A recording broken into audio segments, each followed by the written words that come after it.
Fala pessoal, Rian aqui. Vamos continuar com a nossa série de programação básica. E no último vídeo a gente começou falando das estruturas de repetição, certo? A gente está aqui no notebook, lembrando que esse notebook vai ficar disponibilizado, né, para vocês explorarem, mexerem, aliás, incentivo, né, para que vocês entrem no link, vou deixar na descrição, entra no link, acessa o notebook, mexe todo esse código, insere outros valores, testam novas coisas. Eu provoquei alguns erros aqui para que você visse algum dos comportamentos, né, da programação. Isso é completamente natural. Teste com coisas diferentes, né, possibilidades diferentes. É isso que vai construir o conhecimento, né, é o chamado estudo ativo, né. Então, a gente começou falando, né, dessas estruturas de repetição, falamos da primeira, né, que é o while, né, o loop while, no qual ele testa, né, uma condição e mantém nessa condição enquanto essa condição for verdadeira. Agora o que a gente vai falar nesse vídeo é do for, o loop for, que é o loop que a gente faz as iterações, tá? Isso aqui é, como eu falei no vídeo anterior, né, é a espinha dorsal de programação, tá? É esse aqui. E as estruturas condicionais que vão determinar o comportamento básico de qualquer programa mesmo. Seja o programa que você está me assistindo agora, né, no YouTube, o programa que está no seu telefone, celular, uma linguagem de inteligência artificial, todos esses programas de computador vão ter na sua estrutura básica estruturas condicionais e estruturas de repetição, tá certo? Então, o que o loop for faz, né? Ele é usado para iterar sobre uma sequência de elementos, como uma lista, uma tupla, um dicionário, uma string ou qualquer outra coleção de itens. Então, aqui a gente vai colocar alguns exemplos, né, de como esse loop ocorre. A estrutura básica dele, né, a estrutura básica do for, você vai ver que é um pouco diferente do while. Basicamente, o que ele faz? Ele vai fazer para cada for, né, lembrando, o Python é extremamente inteligível, né? Mas ele está em inglês, né? E é por isso também que eu sempre motivo, né, as pessoas a aprender o inglês, né? Se você sabe o inglês, vai ficar bem mais fácil de aprender o Python, com certeza. Então, para cada item, na sequência, faça isso aqui. Então, ele vai executar o bloco de código com usando o elemento, né, o item ali da sequência, e ele vai repetir esse bloco aqui enquanto houver elementos nessa sequência. Como dito aqui em cima, né, você pode iterar, né, o verbo iterar é exatamente o que o loop for faz, ou seja, é passar item por item de uma sequência. E ele pode fazer isso em relação a diversos elementos da linguagem de programação Python, né? Pode ser um dicionário, pode ser uma string, pode ser um conjunto, tá? A gente vai ver alguns desses exemplos aqui. Então, aqui embaixo, né, ele é só dizendo, né, especificamente, né, que ele pode iterar sobre listas, tuplas, pode iterar sobre strings, que a gente já viu que é um conjunto de caracteres, né? Então, na verdade, ele acaba se constituindo como uma sequência, né, uma sequência de caracteres. Ele também pode iterar sobre funções, e aí existe uma função muito especial no que se refere ao loop for. Essa função range, né, na verdade, ela vai criar um intervalo de valores, né, e ali você pode estabelecer qual é o intervalo e como você cria esse intervalo. Então, o loop for ele pode iterar sobre esse intervalo que foi construído nessa função, certo? Você também pode estar criando a sua própria função para fazer isso. Ele pode iterar sobre dicionários e ele pode iterar sobre os conjuntos, que são os sets, né? São os conjuntos, são as sequências de elementos únicos ordenados, né? Então, aqui, só para demonstrar, né, alguns exemplos básicos, aqui a gente está iterando sobre uma lista, tá? Esses tipos de dados, pessoal, lembrando, né, o que é uma lista, o que é uma tupla, Rian, o que é string, tá? O que é um dicionário? Gente, esses elementos já estão explicados em vídeos anteriores, tá? Se você caiu de paraquedas nesse vídeo, por favor, volte nos vídeos, assista a playlist inteira, cada um dos vídeos do início ao fim, para que você entenda cada um desses elementos, tá? Não adianta chegar aqui, não entender o que eu estou falando, não saber o que é uma tupla, não saber o que é uma lista, qual é a diferença deles, o que é uma string, porque vai chegar aqui no loop for e eu vou falar que você pode iterar dentro de uma sequência, você não vai saber o que é, tá? Então, tem que se inscrever no canal, assistir toda a playlist, não só essa playlist de programação, as outras playlists com outros conhecimentos para você ir consolidando, né, como uma pirâmide, bloquinho a bloquinho, para que você entenda coisas mais complexas que a gente trata daqui para frente, né, na playlist. Esses conhecimentos fundamentais são muito importantes. Lembrando, pessoal, para construir esse notebook, esse vídeo, dá bastante trabalho. Para você apenas clicar no like, no compartilhar ou se inscrever, é bem pouquinho, bem rapidinho, né? É de graça, então, mas é muito importante para mim, né? Porque a intenção é compartilhar o conhecimento, né? A intenção aqui é basicamente essa. Então, eu construí tudo isso, peço, né? Se você gostou, né, se você está gostando da série, que dê, né, essa força, né, curtindo, comentando, compartilhando, se inscrevendo, né, claro. Então aqui a gente deu o exemplo de uma lista, né, e aí exatamente essa é a estrutura básica, né, para cada item, né, for, para cada item, a gente está chamando de fruta, para cada fruta em frutas, né, em vez de utilizar um i, um j. Então ele iterou aqui sobre a lista, né, então só para confirmar que a gente também pode fazer sobre a tupla, né. Isso aqui, se você não sabe o que é tupla, você precisa ver o vídeo anterior, ele vai iterar da mesma maneira, tá? Uma tupla, uma lista, né? Bom, continuando aqui, né, a string, a gente também pode iterar sobre uma string. A string é nada mais do que uma sequência de caracteres, né? Então ele vai lá em cada caractere e vai imprimir, né? Lembrando que o código aqui, ele basicamente, né, o bloco de código do loop aqui, basicamente é só imprimir o valor. Seguindo, né, essa é a funçãozinha especial do loop for, por quê? Porque ele cria um range de valores. Tá? O que é um range de valores? É um intervalo de valores. Como essa função funciona, né? Ela vai inerentemente aqui considerar que ele vai construir um intervalo de 0 até 5. E aí tem uma característica muito interessante sobre Python que a gente pode aproveitar e conversar aqui utilizando essa função range. Olha o que ele fez, né? Então, nativamente, o que eu disse que ele fez, né? Ele, quando eu executo o range 5, o que ele fez, né? O que ele fez? Ele construiu uma sequência que vai do 0 ao 5, certo? Só que o bloco ele foi executado para imprimir cada item desse range, certo? Qual foram os valores que foram executados, considerando que eu pedi para ele criar um intervalo de 0 ao 5? Ele imprimiu os valores 0, 1, 2, 3 e 4. Por quê, pessoal? Porque o Python ele entende que toda a contagem, né, começa no 0. Tá? Então o primeiro item sempre vai ser o 0. Isso aqui é um pouco contraintuitivo para quem não tem conhecimento de programação, mas dentro de programação você utiliza o 0 como primeiro valor numa contagem, tá? Porque de 0 a 9 você tem 10 números, tá? Então o primeiro elemento vai ser sempre o 0. O Python entende exatamente isso. O último elemento não é executado, tá? Porque dentro da lógica do for, o último elemento ele é excludente, então o 5 não vai ser executado.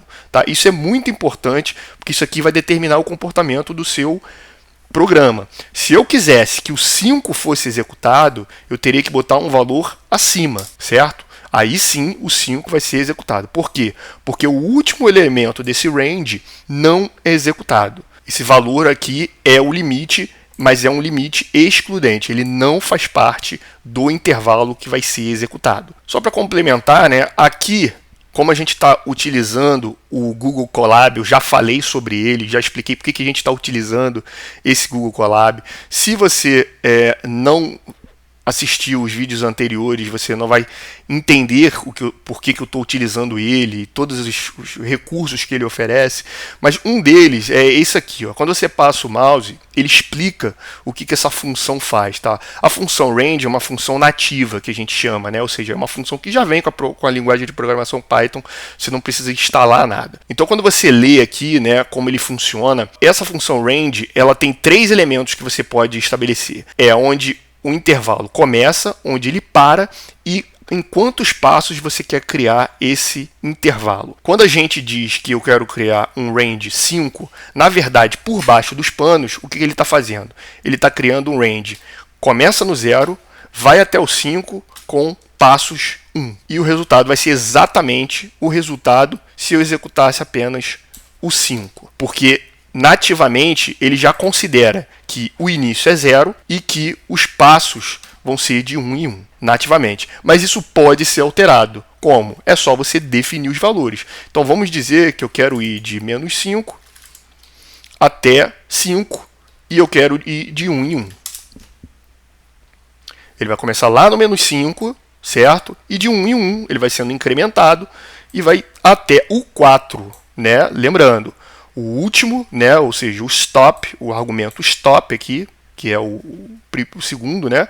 Ele é excludente, ele não vai ser executado. Vamos testar outros valores só para a gente consolidar isso, né? Porque aí a gente pode testar utilizando um passo maior. Então ele vai me dar o resultado lá, né? Menos 6, menos 4, menos 2, 0, 2, 4. O 6 não vai ser executado pelo motivo que a gente já citou. Agora, olha que interessante. Eu posso fazer o contrário também. Posso fazer o reverso, né? Não é isso?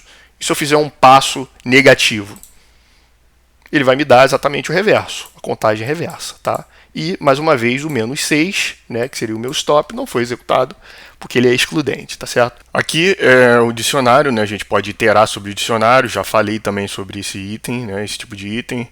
A gente pode usar tanto os itens quanto as próprias chaves, né, aqui.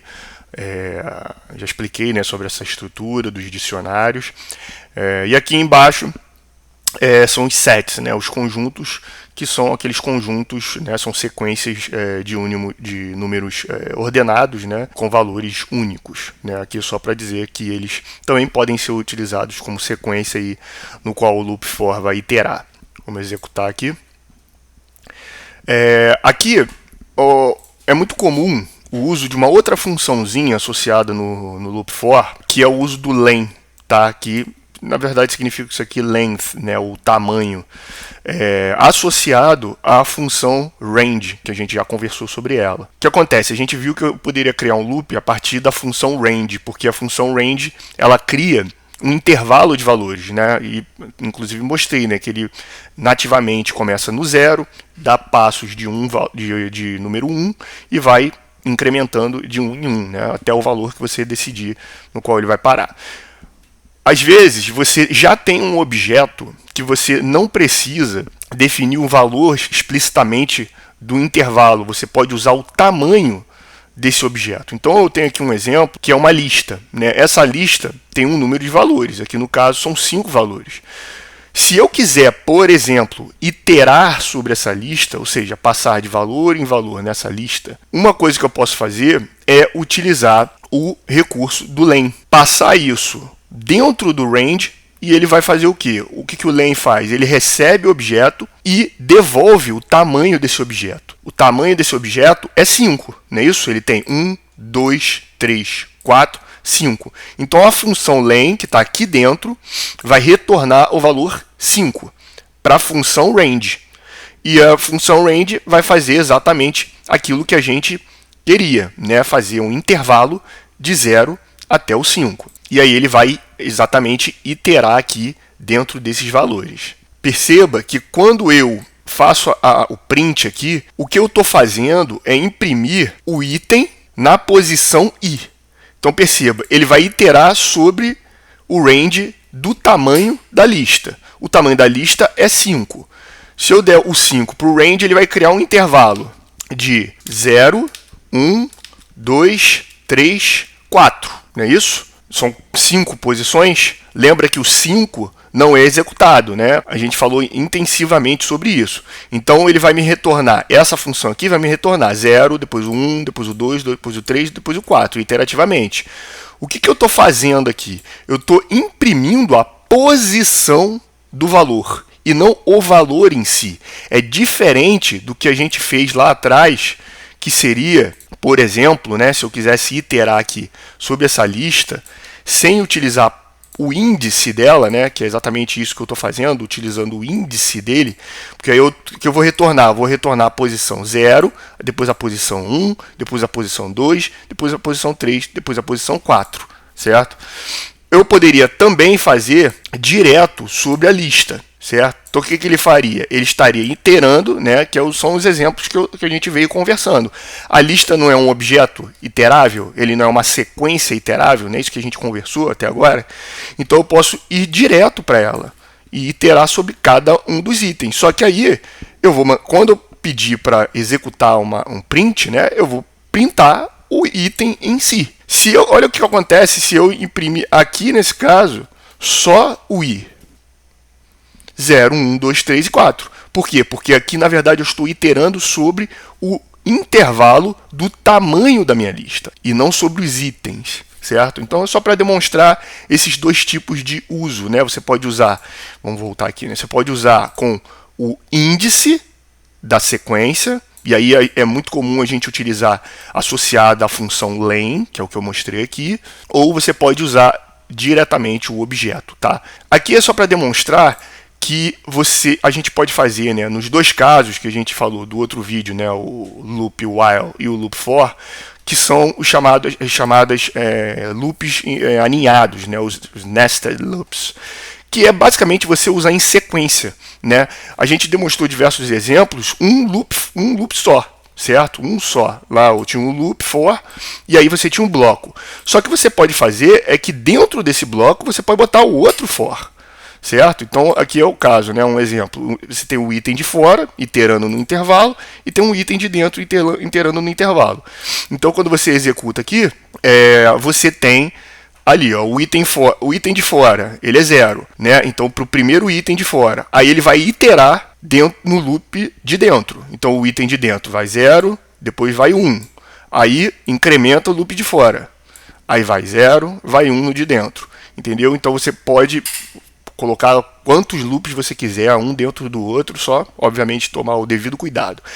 Aqui você tem que ter exatamente esse cuidado da indentação, né? Que é um detalhe que eu chamei a atenção nesse e no outro vídeo, né? As estruturas condicionais também, porque aqui a indentação vai ser muito importante, tá? O que está aqui dentro desse espaço, né, dessa indentação, faz parte do bloco desse for, tá? O que está dentro dessa indentação aqui faz parte do bloco desse for de dentro.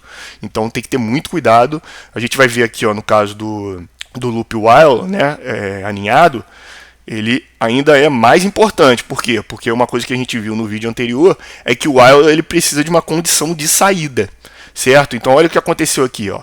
Então eu tenho um loop, né, um loop while, aí dentro do bloco do loop while eu crio a variável de dentro e crio o loop while. Isso dentro do loop while de fora. Faço um comando utilizando os dois, o de dentro e o de fora, e incremento o de dentro. Fora desse bloco, perceba que aqui está fora do bloco. Esse item aqui, ó, item de fora sendo incrementado, está no bloco de fora. Ó, olha a indentação aqui, ó, exatamente na linha. Ele vai ser executado depois que esse loop acabar. Por isso que ele tem exatamente o mesmo comportamento lá do for, né? Então primeiro eu itero no de fora, aí para cada um do de fora, ele vai iterar no de dentro. Então o 0, aí ele vai do de dentro, 0 e 1. Depois incremento de fora, certo? Passei esse bloco aqui de dentro. Aí eu incrementou aqui. Aí vou de dentro, rodo de dentro, 0, 1. Aí incremento de fora. Aí vai um de fora, roda todos os de dentro. Seguindo aqui para demonstrar que você pode juntar o loop while e o loop for também, né? Como desejar. Então aqui é só demonstrando, né? Você tem o item while, né, sendo atribuído aqui. Dentro do bloco do item while, eu botei um loop for. Então, para cada item while, ele vai rodar o loop for. Então, 0, 1, depois incrementa. Aqui, ó, a condição de saída. Olha a minha condição de saída. Né? Eu estou botando a dinâmica aqui da condição que, em algum momento, vai dar falso e ele vai interromper esse loop, certo? Então, para esse vídeo é isso. Agradeço sua atenção até aqui. Se inscreva no canal para continuar acompanhando os novos vídeos que eu pretendo colocar, as outras playlists. Se gostou, curta, compartilha com quem você acredita que possa ser interessante esse aprendizado. Comente, pode colocar sugestões, críticas no comentário. Eu vou estar tentando sempre interagir o máximo possível. E até o próximo vídeo.